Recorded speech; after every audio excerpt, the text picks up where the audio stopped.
This one, oh. Mama, did you pick those rats from the dustbin? Ew! And the smell. Mama, when last did you bathe? You smell like you slept inside gutter. The fluorescent lights of Sterling and Associates law firm flickered slightly as Adeze gathered her files from the conference room table. It was past 8 in the evening, and most of the staff had gone home. She was exhausted, having spent the entire day preparing for a major corporate litigation case.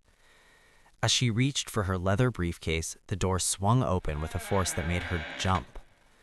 3 men walked in, senior associates she'd worked alongside for the past 2 years. But the look in their eyes tonight was different, darker, more predatory. "Still here, Adeze?" The tallest one, Kunle, leaned against the doorframe, blocking her exit. His voice carried a mocking edge that made her skin crawl.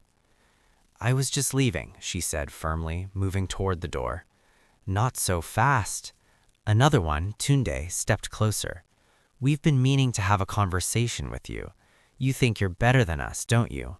Always getting the big cases, always impressing the partners." Adeze's heart began to race, but she kept her voice steady.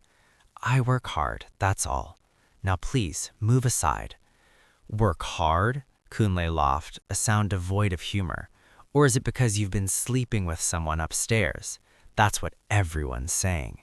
How else would a woman from your background get this far?" The words hit her like physical blows. Her background, they always came back to that. She was from Agba, daughter of a struggling trader who had fought her way through university on scholarships and night jobs. Every achievement she'd earned had been questioned, diminished, sexualized. "That's a lie, and you know it," she said, her voice trembling despite her efforts to remain composed. "Is it?" The third man, Femi, moved to stand beside the others, forming a wall of intimidation. "We have it on good authority that certain favors have been exchanged. We could make this information very public, unless, of course, you're willing to be more cooperative with us, share some of those case opportunities, or maybe share something else entirely."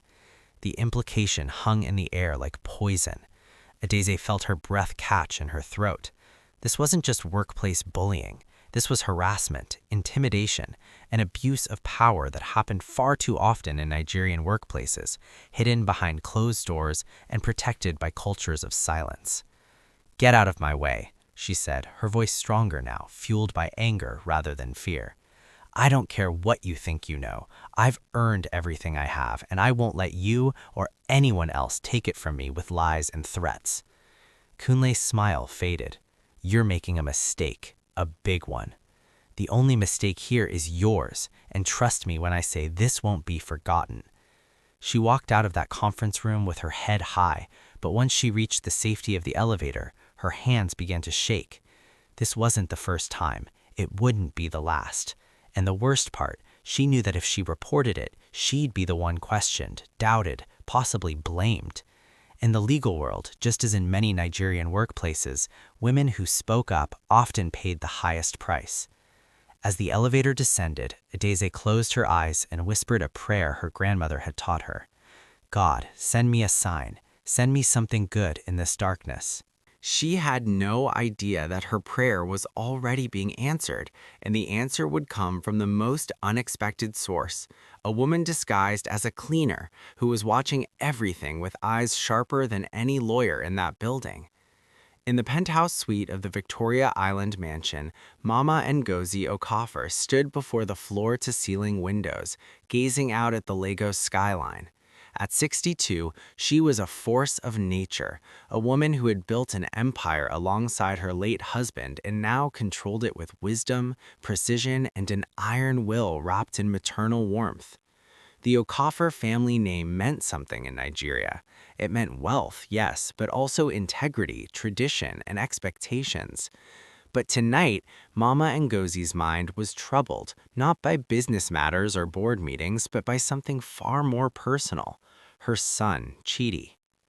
Chidi Okafor, 34 years old, brilliant lawyer, heir to billions, and perpetually single.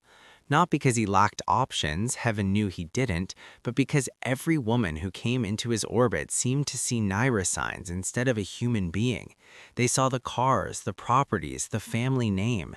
They performed for him, pretending to be humble, kind, and genuine, only for their true colors to emerge once they felt secure in his affections. Mama Ngozi had watched her son's heart break 3 times. 3 women who had seemed perfect, who had said all the right things, performed all the right gestures, only to reveal their mercenary hearts once wedding plans began. The last one, Chidinma, had been particularly devastating. She'd actually loved Chidi, or so everyone thought, until recordings surfaced of her bragging to friends about becoming Mrs. Billionaire and planning how to redirect family assets to her relatives. Chidi had grown cynical, guarded. He buried himself in work, took on complex cases, expanded the family's legal empire, but avoided any romantic entanglement. He told his mother just last month, "Mama, in this Lagos, in this Nigeria, how do I know if someone loves me or loves what I can give them? Even the church girls, even the ones who quote scripture, I see that calculation in their eyes." It had broken Mama Ngozi's heart to hear her son speak with such resignation. She'd raised him to be strong, but also to be open to love, to honor tradition while embracing progress, to understand that true wealth wasn't in bank accounts, but in character and family. And now she watched him become hardened, isolated, surrounded by people yet profoundly alone. So Mama Ngozi had made a decision. If conventional methods wouldn't work, if dinner parties and society introductions only attracted the wrong kind of woman, then she would try something different, something her late husband would have called creative problem solving, but what her friends might call madness. She would go undercover. The idea had come to her during a sleepless night, inspired partly by stories she'd heard and partly by her own shrewd understanding of human nature. If she wanted to know who her son's colleagues really were, if she wanted to observe them when they thought no one important was watching, she needed to become invisible. And in corporate Nigeria, in the gleaming law firms and office towers, who was more invisible than the cleaning staff? She'd already done her research. Sterling and Associates, where Chidi served as senior partner, employed a cleaning company called Sparkle Services. Mama Ngozi had quietly bought a controlling stake in the company through intermediaries, then arranged for a new cleaning supervisor to be assigned to the law firm. That supervisor would be her. Her children, Chidi included, thought she was traveling to Abuja for business meetings. Her closest friends believed she was on a spiritual retreat. But in reality, Mama Ngozi was preparing for the role of a lifetime. She stood now in her dressing room, looking at the uniform laid out on her bed. A simple brown dress, worn but clean, a faded headscarf, rubber slippers instead of her usual Italian leather. She'd already removed her jewelry, all of it, replacing her signature gold with a simple plastic watch that looked like a cheap market purchase. "Mama, are you sure about this?" Her sister, Auntie Nkechi, sat on the bed, worry etched on her face. "What if someone recognizes you? What if something goes wrong?" "Then I'll deal with it," Mama Ngozi replied, practicing a slight stoop, a change in her walk that made her seem older, more burdened. "But Nkechi, I need to know. I need to see who these people really are when they think no one of importance is watching. And maybe, just maybe, I'll find someone genuine, someone who treats others with dignity, not because of what they can gain, but because that's who they are." She applied the final touches to her disguise, deliberately roughening her hands with pumice, allowing her skin to look less pampered, less privileged. When she finally looked in the mirror, Mama Ngozi Okafor, billionaire matriarch, had disappeared. In her place stood Iya Beji, a woman who cleaned offices for survival. "Tomorrow I start," she said quietly. "Tomorrow I become invisible, and in that invisibility, I'll see everything." Auntie Nkechi shook her head but smiled despite her concerns. "Your husband would have loved this," she said. "Papa Chidi always said you had the heart of a warrior." "And the stubbornness of a goat," Mama Ngozi added with a grin. but sometimes, my sister, that's exactly what's needed.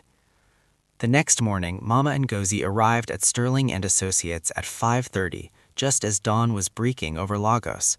She carried a worn bucket filled with cleaning supplies and wore the uniform of Sparkle Services. Her credentials had been processed the previous week.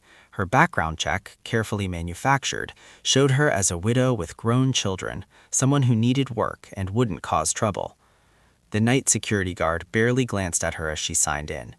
"Morning, Mama," he muttered, already turning back to his phone. Perfect, she thought. The invisibility has already begun. She took the service elevator to the 3rd floor, where the main offices were located. The space was impressive, all glass and chrome, with artwork on the walls and fresh flowers at reception. This was where her son and his colleagues practiced law, where they fought for justice, negotiated million-dollar deals, and apparently created a culture where some people felt entitled to harass others.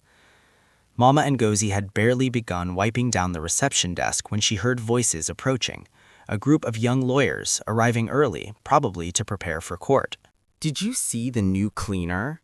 One of them, a woman in an expensive Ankara suit, said loudly. "She looks ancient. They really are scraping the bottom of the barrel now." "As long as she cleans properly, who cares?" her companion replied. "These people are here to serve, not to be seen." Mama Ngozi kept her head down, her hands moving mechanically across the desk surface, but her mind was recording everything. Every word, every tone, every gesture. The woman walked past her, then stopped suddenly. "You, old woman," she called out. "What's that on your wrist?" Mama Ngozi looked down at her plastic watch, deliberately chosen to look like a fake designer piece bought from a roadside vendor. It's just a watch, Ma," she replied, affecting a humble, slightly fearful tone. The woman laughed, a sound without kindness. "A fake Rolex? Really? You cleaners always trying to look like something you're not. Take it off, it's embarrassing." Before Mama Ngozi could respond, another woman stepped forward. She was younger, perhaps late 20s, with natural hair pulled back in a simple bun. Her features were striking, not from makeup or elaborate styling, but from an inner light that seemed to shine through despite obvious weariness. "Excuse me," this woman said firmly, addressing the first woman, "but I think you're being unnecessarily rude." The woman in the Ankara suit turned, surprised. "I'm sorry, Adeyeze, were you speaking to me?" "Yes, Chinwe, I was," Adeyeze replied, her voice calm but carrying an edge of steel. "This woman is here to work, just like we are. She doesn't need your commentary on her watch or anything else. If you have concerns about the cleaning services, take them up with management. Otherwise, show some basic human respect." Chinwe's face flushed with anger and embarrassment. Well, look at Miss Perfect, always playing savior. Is that how you think you'll get ahead here, Adeyeze, by defending cleaners? I get ahead by working hard and treating people with dignity. You should try it sometime." The tension crackled in the air for a moment before Chinwe huffed and walked away, her companion following silently. Once they were gone, Adeyeze turned to Mama Ngozi with a gentle smile. "I'm sorry about that," she said softly. "Not everyone here understands that respect should be universal, not reserved for those we think can benefit us." Mama Ngozi felt her heart swell. This was it. This was the kind of character she'd been hoping to find. "Thank you, my daughter," she said, maintaining her humble persona. "God bless you." Adeyeze smiled. "What's your name, Mama?" "They call me Iya Beji." "Iya Beji. I'm Adeyeze. If anyone gives you trouble, you let me know, okay? We may work in different capacities, but that doesn't make any of us less human." As Adeyeze walked away to her office, Mama Ngozi watched her with new interest. This young woman, who had just defended a stranger without expecting anything in return, who spoke about dignity and humanity in a place where such values seemed scarce. Could she be the one? But Mama Ngozi had learned to be careful. One good deed didn't reveal a complete character. She would watch, she would observe, and most importantly, she would test. Adeze Okonkwo had learned long ago that life rarely offered easy paths. Born in Agba to parents who ran a small fabric shop, she'd watched her mother wake before dawn every day to prepare for the market, watched her father negotiate with customers who often tried to cheat them, watched both her parents sacrifice everything so that their children could have better opportunities. She'd been brilliant in school, earning scholarships that took her through secondary school and university. Her law degree from the University of Lagos had been earned through countless all-nighters, part-time jobs as a tutorial teacher, and the constant juggling of textbooks and bills. When she finally got called to the Nigerian bar, her parents had cried tears of joy and pride. But the legal profession, she'd quickly discovered, was its own battlefield, especially for women. Especially for women who didn't come from connected families or have powerful relatives opening doors. She'd faced harassment before, the kind that started with uncomfortable comments and escalated to the scene in the conference room. She'd had bosses who assumed her competence was linked to her willingness to be friendly. She'd watched qualified women passed over for promotions while less capable men advance simply because they belonged to the right club or came from the right family. And then there were her romantic disappointments. 3 relationships, each one ending when the man realized she wasn't going to sacrifice her career for his ego, or when they discovered her family wasn't wealthy enough to provide the connections they wanted.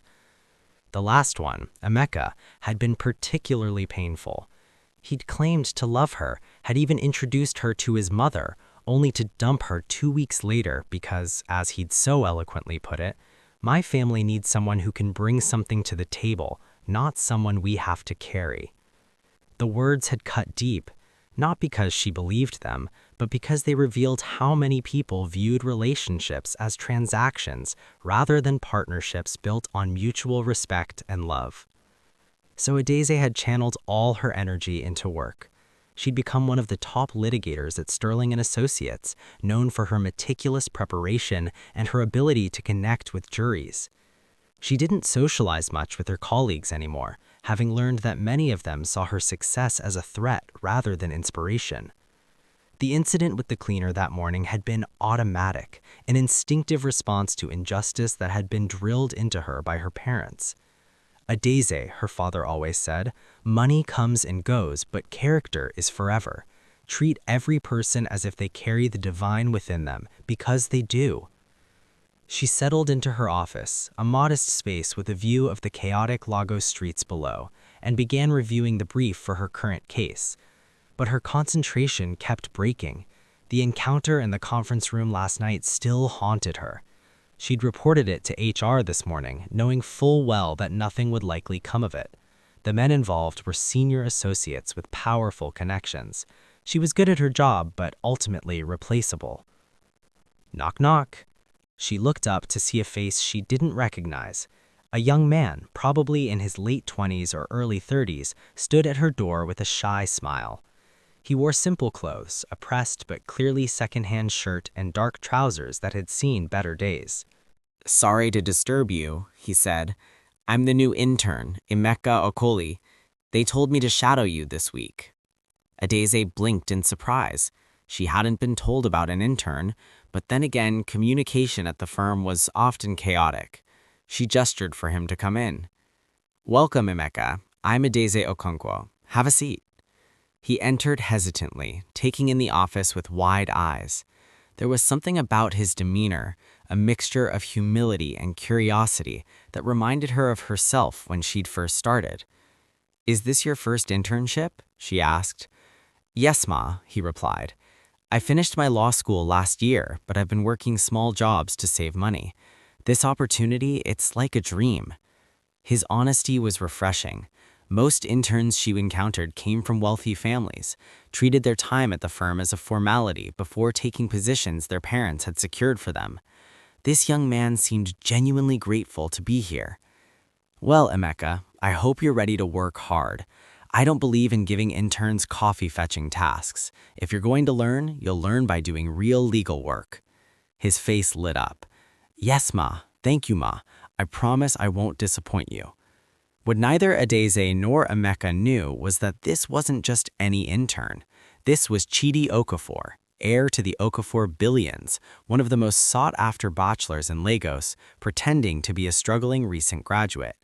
He'd chosen to go undercover for reasons similar to his mother's, to see how people treated those they perceived as powerless, to test character without the distortion that wealth and status created. And now fate, or perhaps divine orchestration, had placed him directly in the path of a woman his mother was already beginning to admire. The days that followed established a rhythm. Mama Ngozi, as Iyabeji, arrived early each morning to clean offices before the lawyers arrived. She'd position herself where she could observe without being noticed, emptying trash bins, wiping surfaces, her ears attuned to every conversation, every interaction. What she saw troubled her deeply.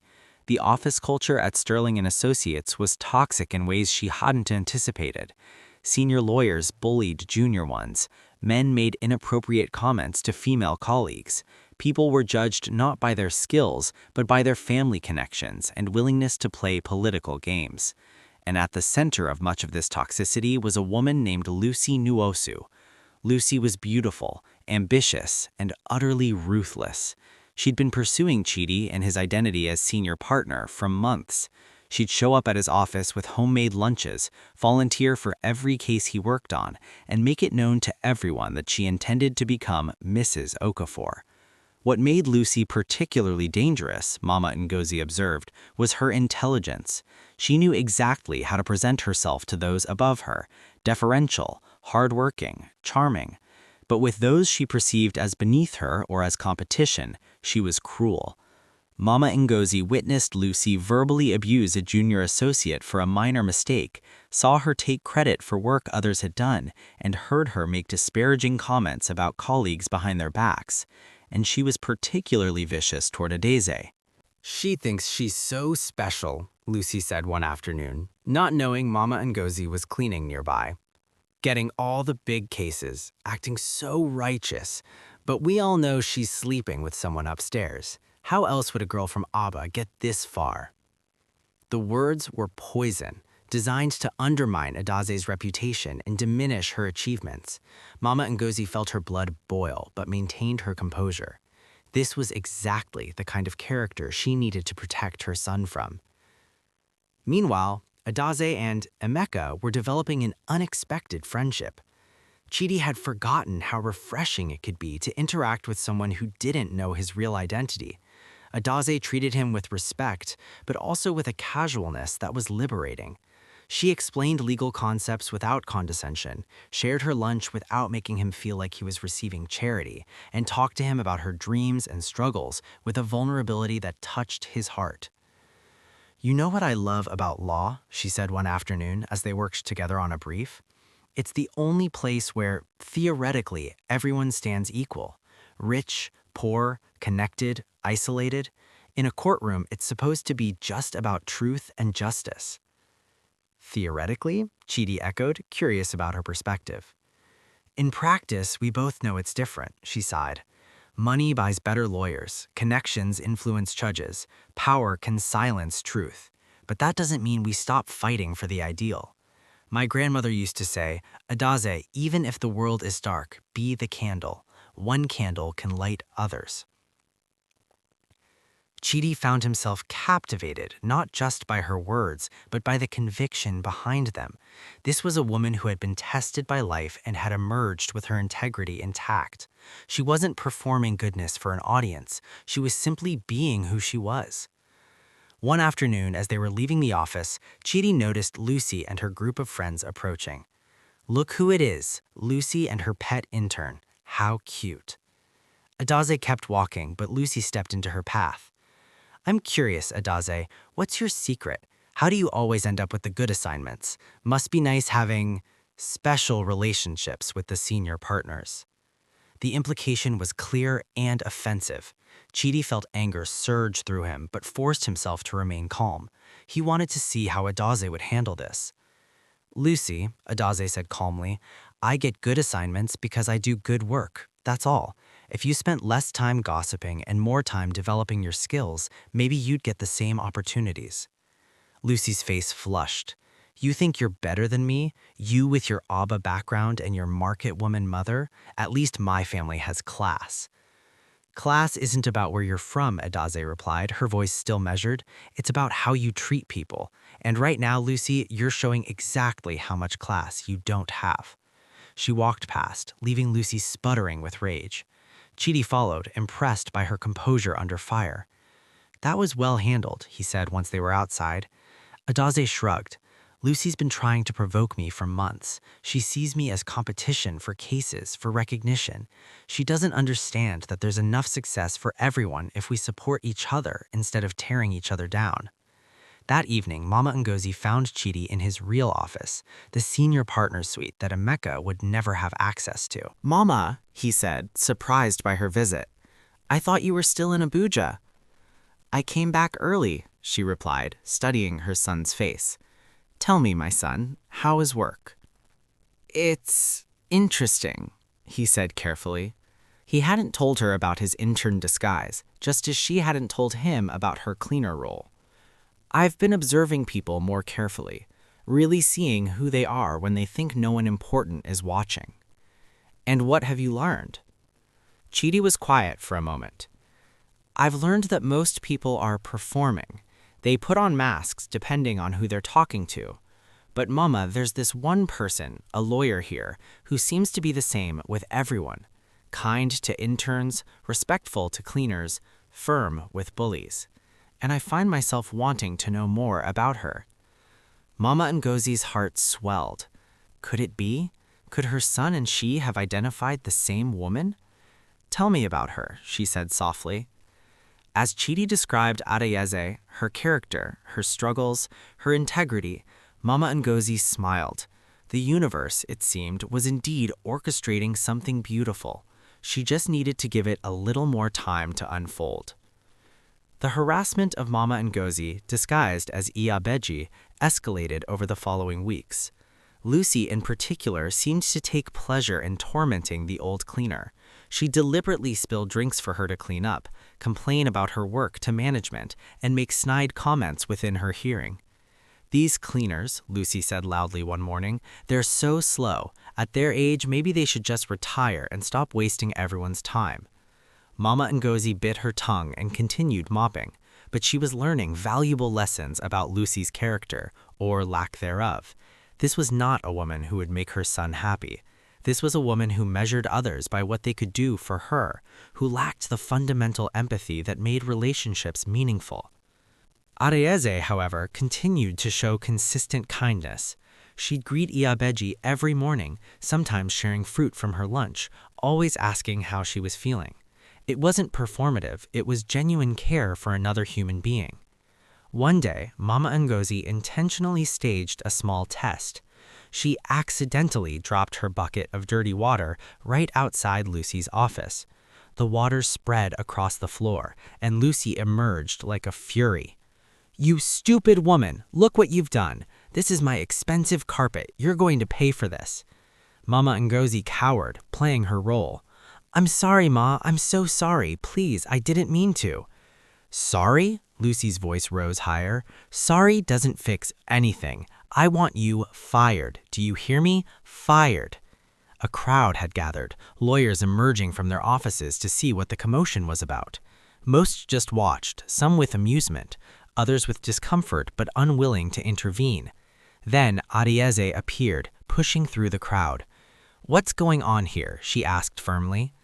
"This incompetent woman destroyed my carpet. She needs to be fired immediately." Adeyeze looked at the scene, then at Iyabeji's distressed face.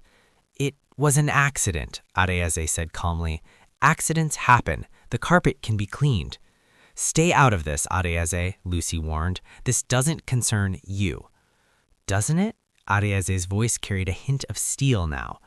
"I'm watching you verbally abuse someone who made an honest mistake. That concerns me as a human being. Iyabeji, are you okay?" Mama Ngozi nodded, tears genuine in her eyes. Not from Lucy's abuse, which meant nothing to her, but from the validation of seeing true character in action. Lucy, Adieze continued, if you want to report this to management, fine, but this public humiliation needs to stop, now.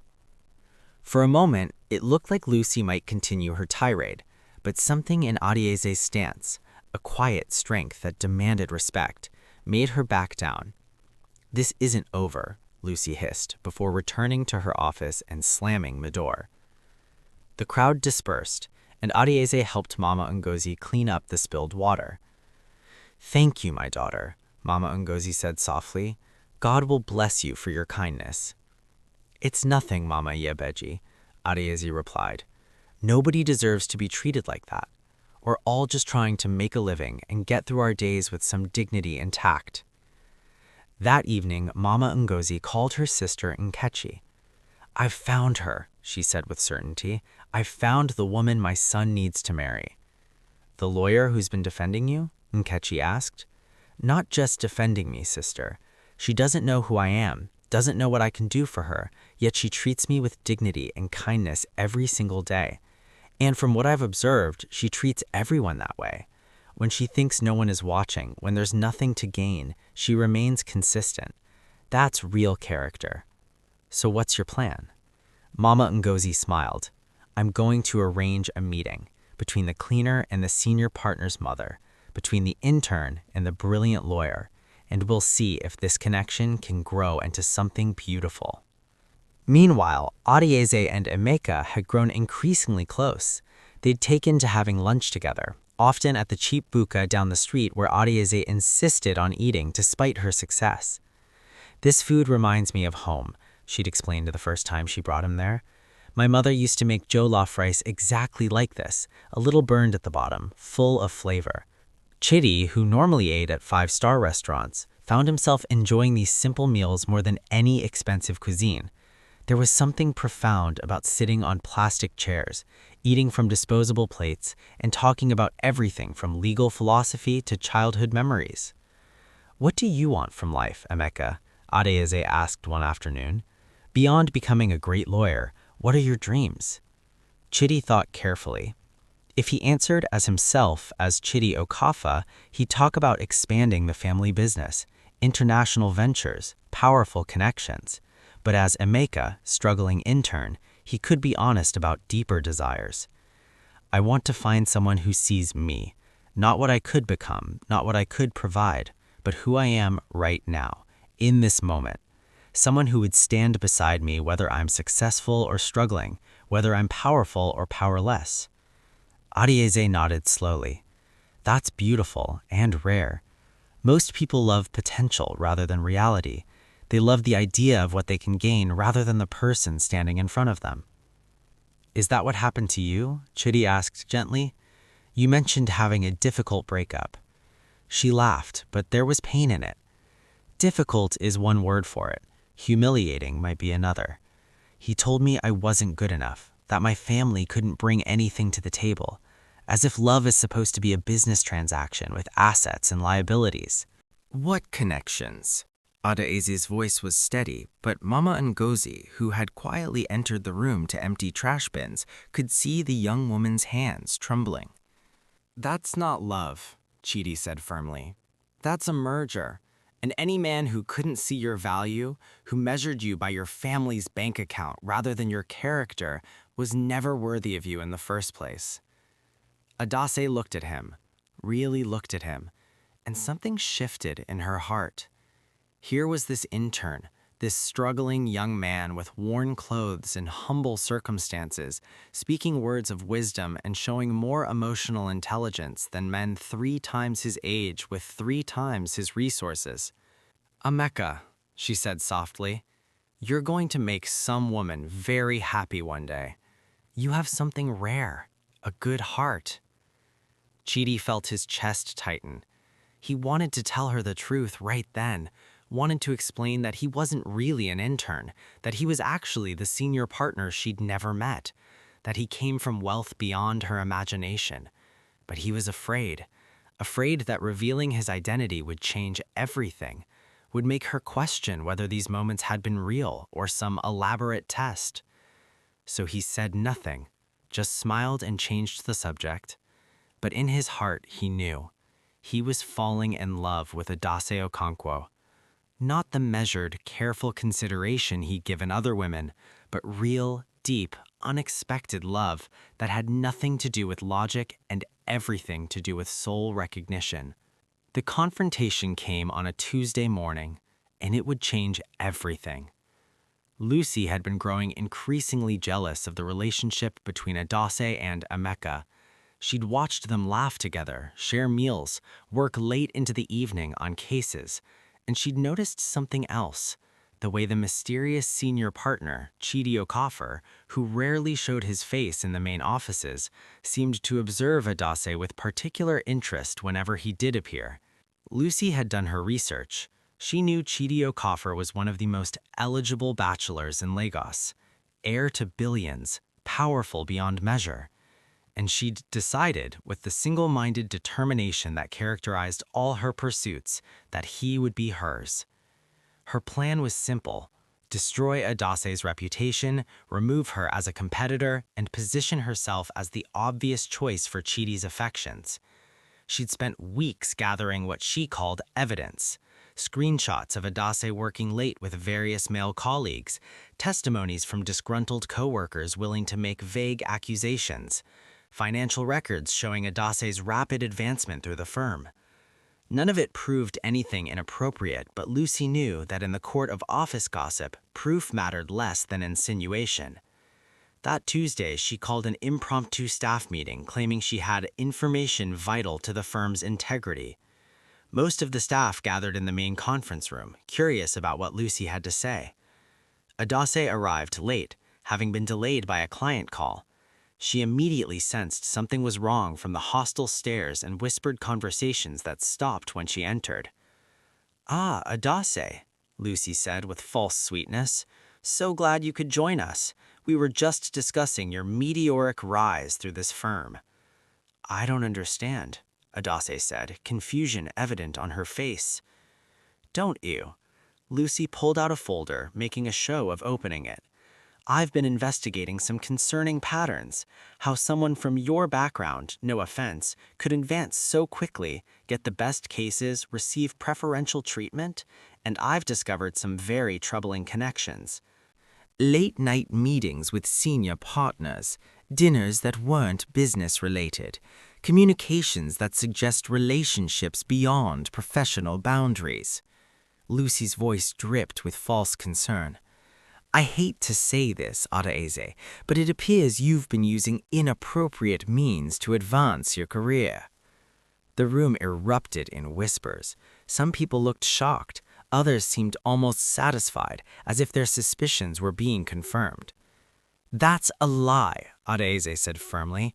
"Every late night I've worked has been on cases with multiple people present. Every dinner has been business-related and documented. You're making accusations without any real evidence." "Without evidence?" Lucy laughed.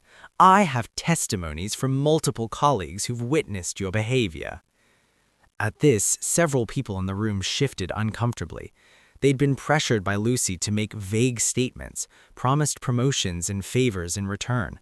But now, faced with actually destroying someone's reputation, many were having second thoughts. "Who?" Adase demanded. "Who's making these accusations? Let them speak now." Silence. No one wanted to be the first to voice the lies Lucy had crafted. That's when Mama Ngozi, still in her cleaner's disguise, stepped forward. "Excuse me," said Iyabeji's humble voice, "but I have been cleaning this office for weeks now. I am here early. I leave late. I see everything." Lucy turned to her, irritated. "This is a private meeting, cleaner. Please leave." "I will leave," replied Mama Ngozi, "but first I will speak truth. I have never seen this woman," she gestured to Adase, "do anything inappropriate.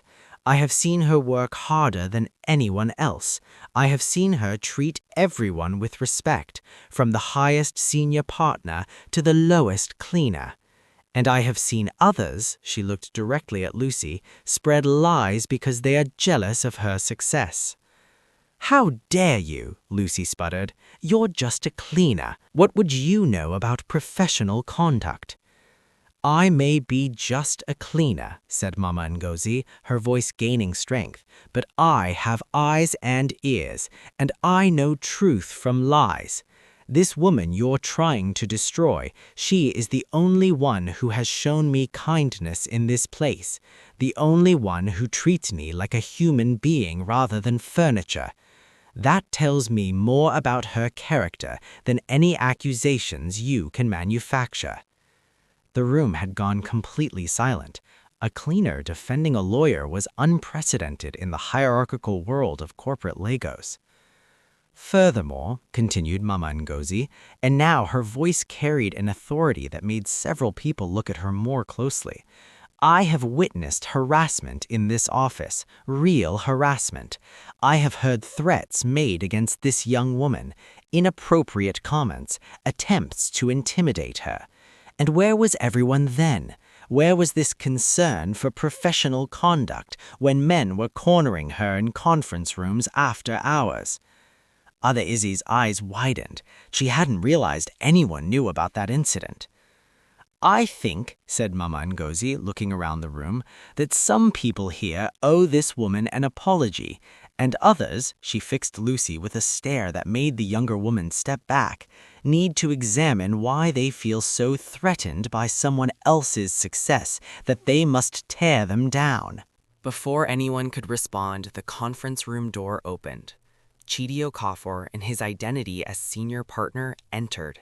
He was dressed in an expensive suit, carrying himself with the authority of someone who owned not just the firm, but the building it stood in. What's going on here? He asked, his voice calm but commanding immediate attention. Lucy's face lit up. This was her moment. Mr. Okafor, sir, we were just discussing some concerning behaviors by one of our associates. By whom? Adaize Okonkwo, sir. There are suggestions that she's been using inappropriate relationships to advance. Suggestions from whom? Again, silence. I see, he said quietly. Accusations without accusers. How convenient. He walked to the front of the room, his presence dominating the space. Let me tell you all something about Adaize Okonkwo. She has the highest case success rate in this firm. Her legal briefs are so well researched and articulated that opposing counsel often settles rather than face her in court. She bills more hours than any associate at her level, yet I've never received a single complaint about the quality of her work. He paused, letting his words sink in. So I find it interesting that suddenly, when she's being considered for partnership, accusations emerge. Not from clients, not from judges, not from anyone whose opinion actually matters, but from colleagues who perhaps see her success as a threat to their own mediocrity. Lucy's face had gone pale. This wasn't how this was supposed to go. The senior partner was supposed to be concerned, was supposed to investigate, was supposed to give Lucy the opportunity to present herself as the better alternative. Mr. Okafor, she tried. I was only trying to protect the firm's reputation. Were you? He turned to face her fully. Or were you trying to eliminate competition? Because from where I stand, Miss Nuosu, your concerns seem to have less to do with firm reputation and more to do with personal jealousy. The room was deathly quiet now. Let me be very clear, Chidi continued, his voice hard. This firm was built on principles of excellence, integrity, and merit, not gossip, not character assassination, not tearing down colleagues to advance yourself. Anyone who doesn't understand that doesn't belong here. He looked around the room. This meeting is over. Everyone back to work. Except you, Miss Nuosu. You and I need to have a conversation about workplace ethics and whether you have a future at this firm. As people filed out, subdued and chastened, Adaize stood frozen. Mama Ngozi, still in her cleaner's role, gave her a gentle smile and a nod before leaving. Chidi approached Adaize once the room had cleared, except for Lucy, who was gathering her things with shaking hands. Miss Okonkwo, he said formally, I apologize that you had to endure this. It shouldn't have happened. Thank you, sir, Adaize replied, her voice tight with emotion. But that cleaner, Iaveji, she didn't have to speak up for me. She risked her job to tell the truth. Yes, Chidi said thoughtfully, she did. That kind of courage is rare. Make sure to thank her. As Adaize left, Chidi turned to Lucy. His expression was cold. Pack your things, Miss Nuosu. Your employment here is terminated, effective immediately. And let me give you some advice. The next time you try to destroy someone's reputation, make sure you actually have evidence, and make sure the person you're targeting isn't someone I happen to respect deeply. Lucy's face crumpled. But Mr. Okafor, I was hoping that you and I might— You thought what? His voice was ice. That destroying a good person would somehow make you attractive to me? That cruelty and manipulation are qualities I admire? Miss Nuosu, you've revealed exactly who you are, and it's not someone I would ever want in my professional or personal life. That evening, after the chaos had settled, Chidi found himself at a crossroads. He defended Adaize and his identity as senior partner, but she still didn't know he was also Amaka, the intern she'd been mentoring and developing feelings for. And his mother was still disguised as a cleaner, having revealed remarkable courage but not her true identity. The deceptions, even though well-intentioned, were beginning to feel like betrayals. He went to his mother's real home that evening, the Victoria Island mansion where she'd returned after her shift as Iabeji. "Mama," he said, as they sat in her private study, "we need to talk." She smiled knowingly.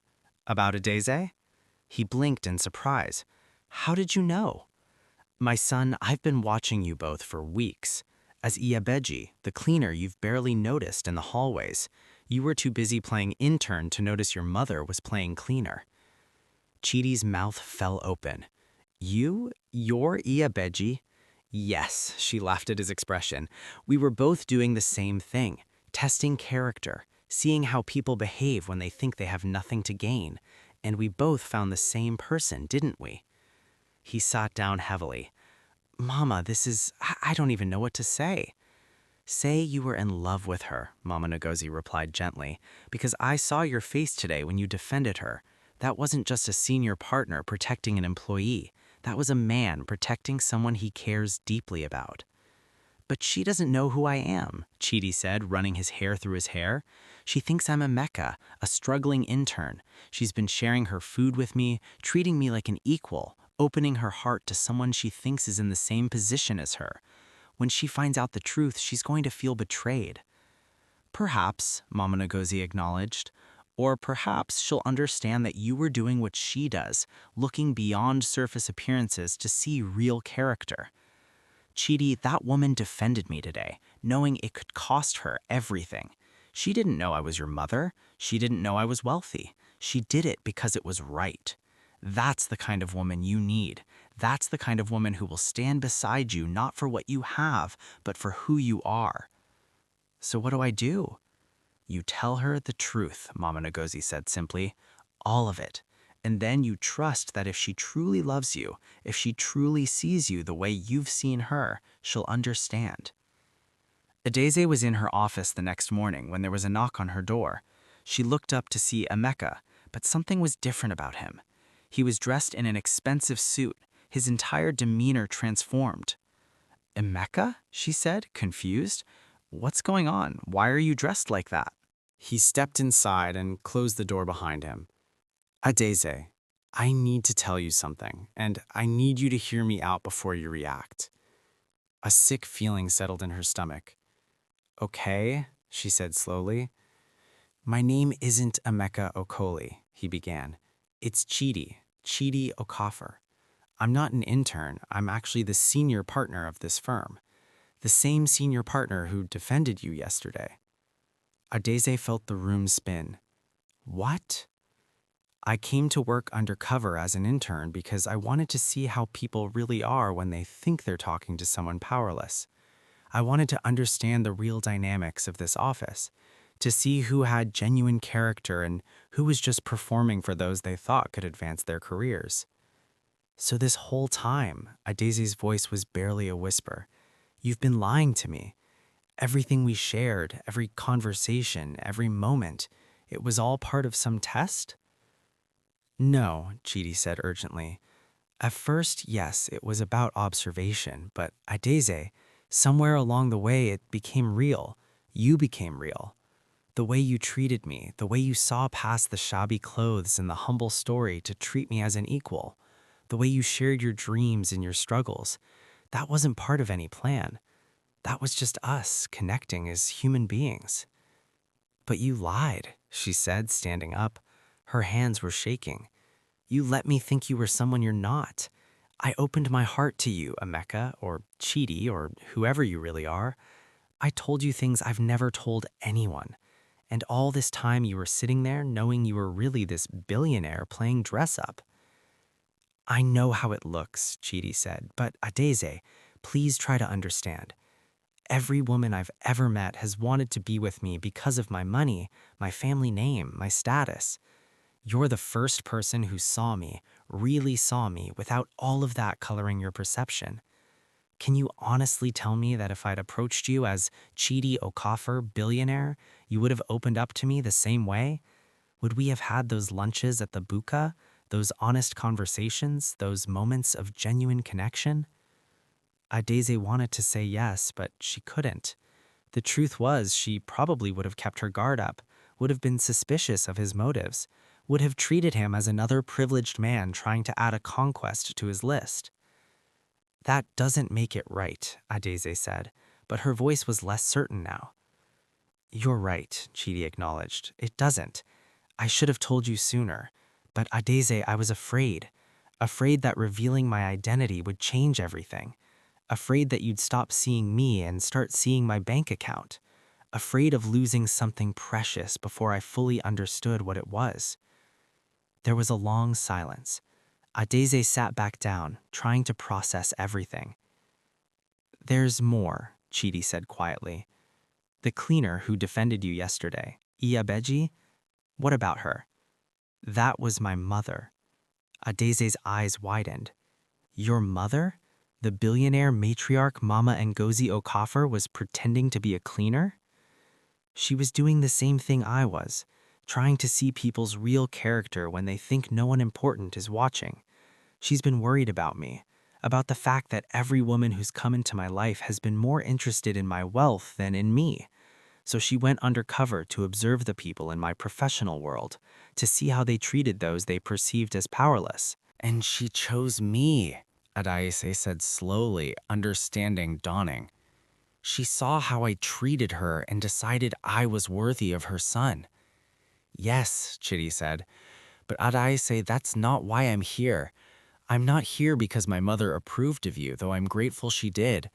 I'm here because I fell in love with you. Somewhere between those lunches at the buka and those late nights working on cases, between your passionate speeches about justice and your quiet acts of kindness, I fell completely, irreversibly in love with you. Adeze felt tears prick her eyes. Chidi, I don't know if I can trust this. How do I know you're not still playing a role? How do I know this isn't another test? You don't, he said honestly. You'll just have to take a chance. The same way I had to take a chance that you'd understand why I did what I did. The same way my mother took a chance that showing her true self wouldn't alienate you. He moved closer, his eyes intense. Adeze, I know I hurt you. I know I should have told you sooner. But please, don't throw away something real because the beginning was unconventional. Give us a chance to build something on honesty from here forward. Later that day, Adeze received an invitation to tea at the Okafor mansion.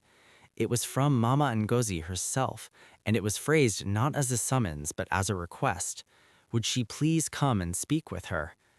Adeze almost declined. The emotional whiplash of the past 24 hours had left her exhausted. But curiosity and perhaps something deeper made her accept. When she arrived at the mansion, escorted by a polite driver Chidi had sent, she was overwhelmed by the grandeur. This was wealth beyond anything she'd experienced, the kind of wealth that built hospitals and funded scholarships, that influenced government policy and shaped markets. And she'd been sharing her second-hand lunch with the heir to all of this. Mama Ngozi met her in a sunlit sitting room, dressed now not as a humble cleaner, but in the elegant traditional attire of a Nigerian matriarch.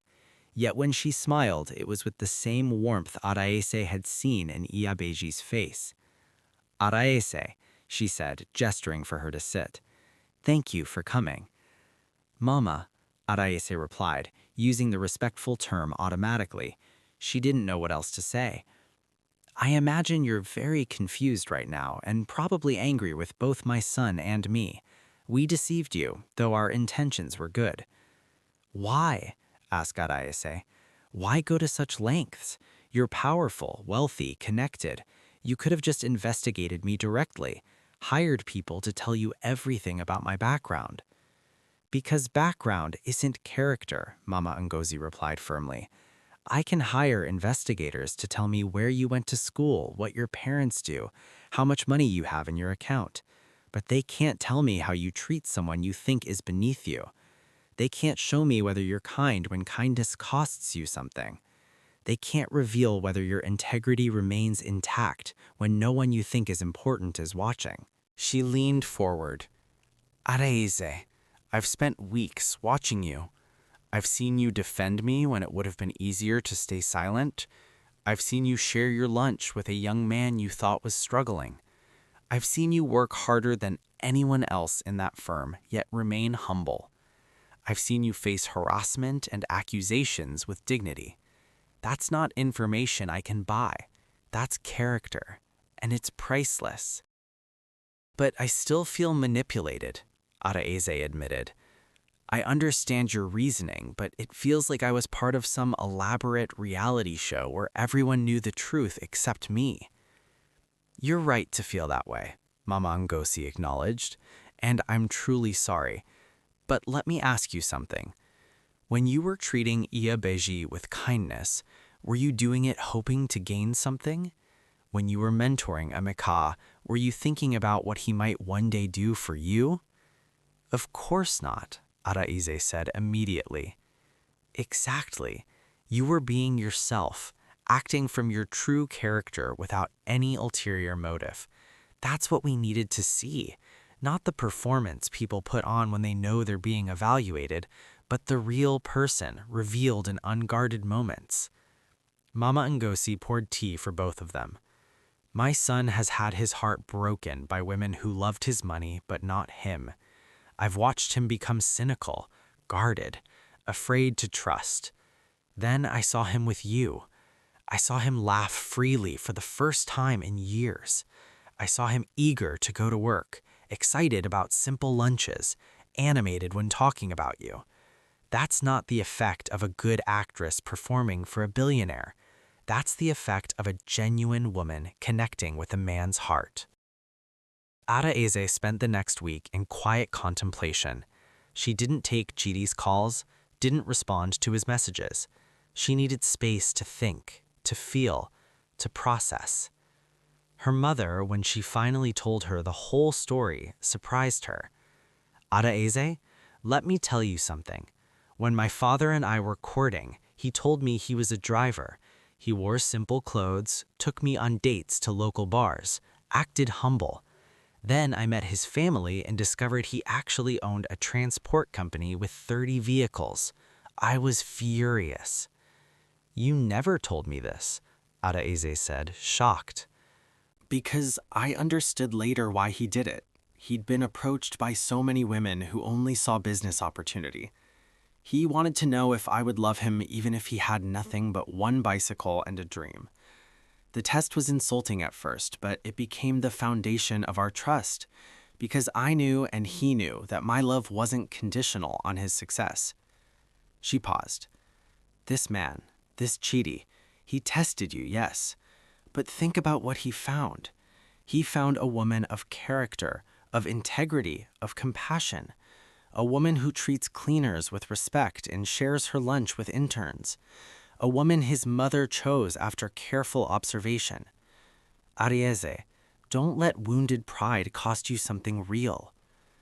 The conversation stayed with Arieze. Wounded pride. Was that what was holding her back? Not legitimate hurt, but pride that she'd been fooled, that she hadn't seen through the disguise.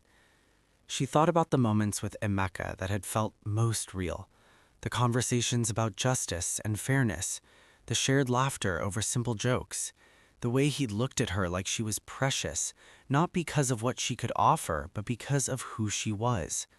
Had any of that been false? Finally, after a week of silence, she called Chidi. "Can we meet?" she asked when he answered on the first ring. "Anywhere, anytime," he replied, not hiding the hope in his voice. They met at the buka where they'd shared so many lunches, Chidi arriving in simple clothes, not wanting to draw attention. When he slid into the seat across from her, Arieze saw something in his eyes she hadn't seen before. Vulnerability, fear that he'd lost her forever. "I've been thinking," she began. "So have I," then stopped. "Sorry, you first." "I've been thinking about authenticity," she said, "about what it means to be real with someone. And I've realized that you were more real with me as Amaka than you might have been as Chidi Okafor, billionaire. You let me see your hopes, your insecurities, your genuine reactions. That wasn't fake." "No," he agreed, "it wasn't. But Chidi, I need you to understand something. I don't care about your money. I really don't. In fact, it terrifies me a little. I'm from Agba, from a family of traders, from a world where we count kobo and celebrate small victories. Your world, that mansion, the cars, the expectations, I don't know if I fit there." "You don't have to fit anywhere except beside me," Chidi said urgently. "Arieze, I don't need someone who fits my world. I need someone who helps me remember what matters beyond that world. And that's you. You're the one who keeps me grounded, who reminds me that value isn't measured in naira, that success isn't about accumulating wealth, but about building character and connection." He reached across the table and took her hand. "I love you, Arieze Okonkwo, not for how you fit into my life, but for how you challenge me to be better, to see clearer, to love more deeply. Please give us a real chance. No more disguises, no more tests. Just you and me building something honest and true." Arieze felt tears rolling down her cheeks. "I love you too," she whispered. "I've been fighting it because it seemed too complicated, too impossible. But Chidi, I love who you are. The man who shared jollof rice with me at this buka, who listened to my dreams without judgment, who saw me as an equal when you could have seen me as beneath you. That man, whether he calls himself Amaka or Chidi, that's who I love." He came around the table and pulled her into an embrace, right there in the buka, with curious eyes watching. And for the first time in her life, Arieze didn't care what anyone thought. She was exactly where she belonged. The wedding, when it finally happened 6 months later, was a blend of both their worlds. The traditional ceremony took place in Agba, in Ariyeze's home village, with Chidi and his family humbling themselves before her parents in proper Igbo tradition. Mama Ngozi wore the most elegant George wrapper, dancing with joy as her son married the woman who had proven her character when she thought no one important was watching. The white wedding was held in Lagos, a grand affair at a cathedral, followed by a reception that blended high society glamour with the authentic joy of family and friends who had supported them through their unconventional journey. But the moment that mattered most to both Arieze and Chidi came during the traditional ceremony, when Mama Ngozi stood to address the gathering. "My people," she began in Igbo, her voice carrying across the assembled crowd, "I want to tell you a story. Weeks before my son married this woman, I disguised myself as a cleaner to test her character. I wanted to see how she treated someone she thought was beneath her, someone who could do nothing for her. And what I found was a woman of uncommon grace and dignity, who defended me when I was being harassed, who treated me with kindness and respect." She turned to Arieze. "My daughter, you didn't know I was watching. You didn't know that your kindness to an old cleaner would lead to this moment. You were simply being who you are, a woman of character, of integrity, of compassion. And that is the greatest gift you could give my son. Not your beauty, though you are beautiful. Not your intelligence, though you are brilliant, but your genuine, consistent, unshakable character. There wasn't a dry eye in the gathering as Mama Ngozi embraced Adaeze. Later, during the reception, Lucy appeared. She'd been unemployed since her firing, her reputation in the legal community destroyed by her attempts to sabotage Adaeze. She approached Adaeze during a quiet moment. "I just wanted to say," Lucy began, her voice small, "that I'm sorry for everything. I was jealous, insecure, willing to destroy you to advance myself. Seeing you now, seeing what you've built through genuine character, while I lost everything through manipulation, it's taught me something I should have learned long ago. Success built on tearing others down isn't success at all. It's just a house of cards waiting to collapse." Adaeze looked at her former tormentor and felt not triumph, but compassion. "Lucy, I forgive you, and I hope you'll take this lesson forward. You're intelligent and capable. If you channel that energy into building yourself up rather than tearing others down, you could still accomplish great things." It was grace Lucy didn't deserve, and that made it all the more powerful. As the evening wound down and the couple prepared to leave for their honeymoon, Chidi found his mother standing alone on the balcony, looking out at the Lagos skyline. "Mama," he said, coming to stand beside her. "My son," she replied, turning to him with tears of joy in her eyes. "Thank you," he said simply, "for caring enough to put on a cleaner's uniform and test the world on my behalf, for seeing what I couldn't see, for finding the woman who would become my partner in every sense of the word." "I didn't find her," Mama Ngozi corrected gently. "God placed her in your path. I just helped you both recognize what was already there." She took his hand. "Chidi, your father, God rest his soul, taught me that true wealth isn't in bank accounts or property deeds. It's in the quality of people we surround ourselves with, in the integrity of our choices, in the love we build and share. You've found that wealth now. Guard it carefully." "I will, Mama. I promise." As they stood together, Adaeze joined them, slipping her hand into Chidi's. The three of them looked out at the city that had tested them all, that had hidden treasures in plain sight, that had taught them that sometimes the most valuable things come wrapped in the humblest packages. And in that moment, under the Lagos night sky, they understood something fundamental about life, about love, about the human heart. That character revealed in small moments matters more than status displayed in grand gestures. That kindness shown to those who cannot repay it is the truest measure of a person. And that love found through honesty, even if that honesty comes late, is worth every test, every trial, every moment of doubt. The story of the billionaire's mother who pretended to be a cleaner to find her son a wife became legend in Lagos social circles. Some called it manipulative, others called it brilliant. But for those who truly understood, it was simply the story of a wise woman who knew that the best way to see someone's true character is to watch how they treat those they think don't matter. And in a city like Lagos, in a country like Nigeria, where status and wealth often eclipse humanity, where people are valued for what they can provide rather than who they are, that lesson remains eternally relevant. Because in the end, we are not defined by our disguises, our titles, our bank accounts, or our family names. We are defined by our choices when we think no one important is watching. We are defined by our kindness to those who cannot advance our interests. We are defined by our integrity when it costs us something to maintain it. Adaeze and Chidi learned this lesson from opposite ends of the social spectrum. Mama Ngozi taught it through her unconventional wisdom, and Lucy learned it through painful consequence. But the lesson remains the same.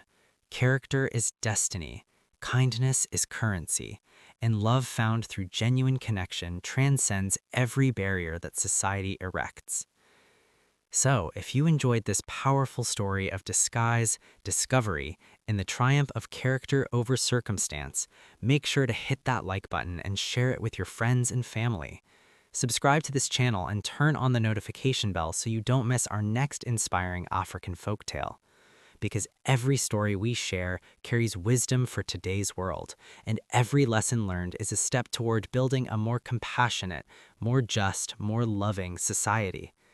Thank you for watching. God bless you, and remember, treat every person you meet with dignity and respect, because you never know who they might really be, or who might be watching through their eyes.